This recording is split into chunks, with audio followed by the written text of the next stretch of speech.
life for me, before I started using, and my kids, I had a place to live. I had a really good job. I mean, I still had chaos in my life back then, but none compared to the chaos that my life went to. It was good. It was easy.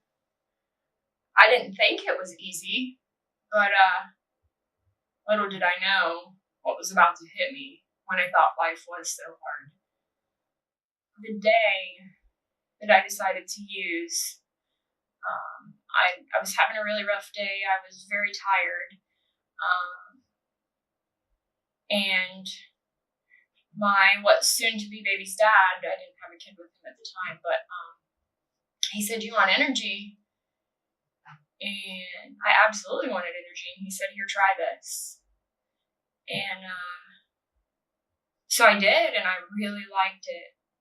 I didn't have a clue what I was getting myself into. Got to where I couldn't do anything without getting high. I lost my kids eventually. When I lost them, nobody knew that they had two heroin addict parents. My kids were taken care of. What I didn't realize at the time, or what I didn't think about at the time, I was so mad at everyone else. I didn't think about the fact that every time I stuck a needle in my arm, I was taking the chance of my kids finding me that way. I didn't think about the fact that I spent hours in the bathroom and my kids screaming outside of it. I just thought, well, my kids have food and my kids have a place to sleep and they go to school and they have clothes and so everything's fine. But the reality of it was that it wasn't. When I lost my kids, that sent me into an even worse downward spiral. The day they took my kids, I thought to myself, okay, well, I can go get a clean out kit. I have 3 days and I'll go in front of the judge and I'll test clean and I'll get my kids back. It's no big deal. But it didn't work like that. At that point, I was addicted, and so I didn't quit. I got high the morning I had to go in. I did a clean out kit thinking, okay, it's going to work. And no, it didn't work. Thank God that it didn't work, because I could only imagine what my kids would have went through if I had gotten them back, because my addiction wasn't going to stop. I wasn't going to stop getting high. I tried to kill myself the night that they told me I couldn't have my kids. And it just escalated from there. My baby's dad and I separated, and I, of course, jumped to another male who convinced me to sell myself so that we could stay high. And I eventually realized that, hey, I'm doing all of the work, so let's get rid of this guy because I can do it all on my own. And I lived like that for 4.5 years. I got arrested. And the day that I got arrested, I quit using heroin.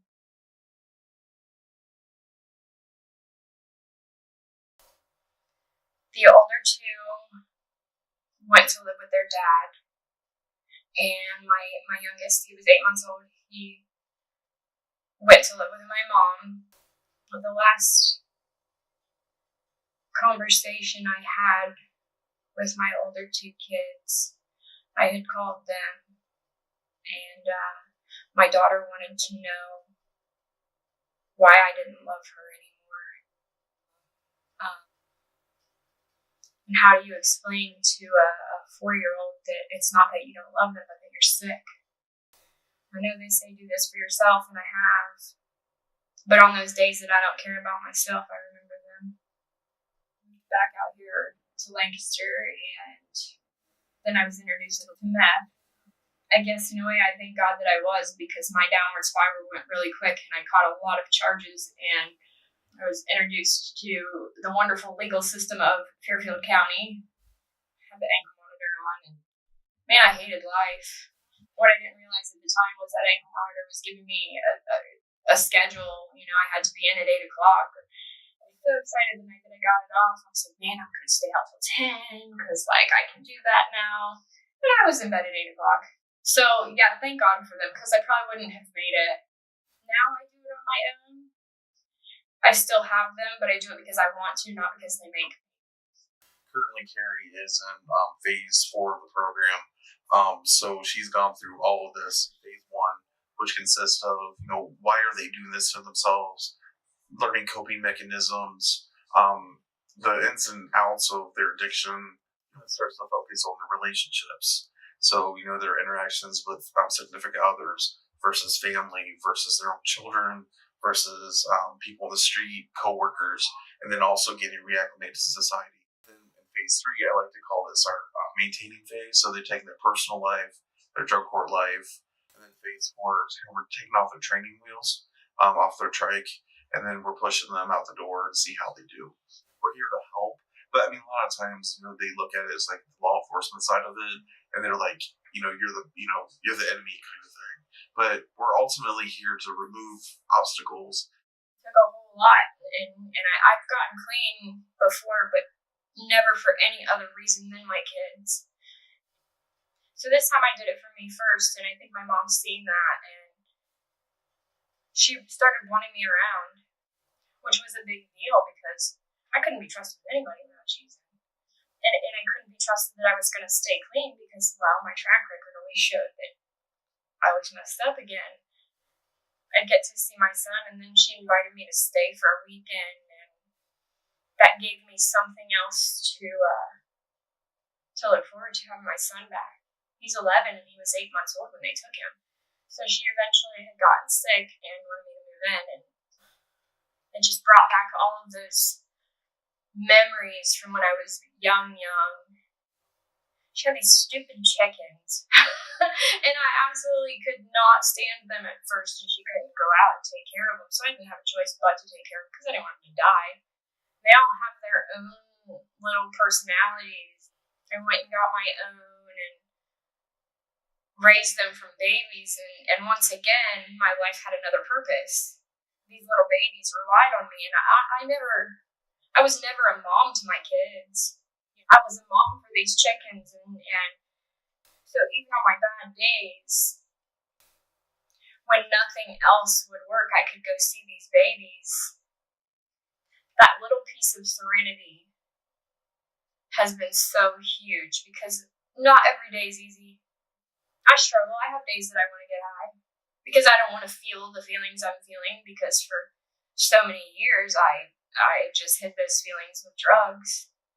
So yeah, I still have bad days, but my son calling and asking me to come and stay with me keeps me going. Those babies that hear my voice and come running keeps me going when nothing else does. So until she was ready to have that help, we said no more. And that's hard. So she didn't really raise her kids. She didn't really raise Jaden. She really wasn't a mother. So the chickens became her kids. And they became important to her.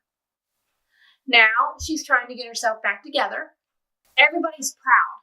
But I think they're afraid to drop that guard because she's hurt so many people. I think the court has helped her tremendously. It's made her accountable. I think her new job will make her accountable. You know the saying, if you kick them while they're down, they'll stay down. And we don't want to kick her while she's down. We want to help boost her. I am choosing to help her. She needs that.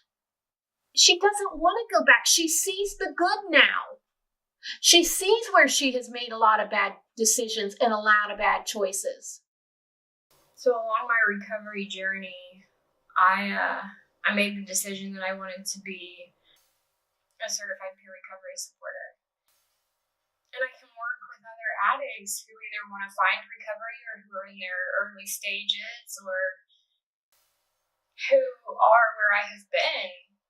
And I hope to be an inspiration to them. I hope that even if I can only save one person, I will have done what I feel like I'm supposed to have been here to do. I wouldn't trade this life for the world. I really wouldn't. It's a good day to be in my shoes.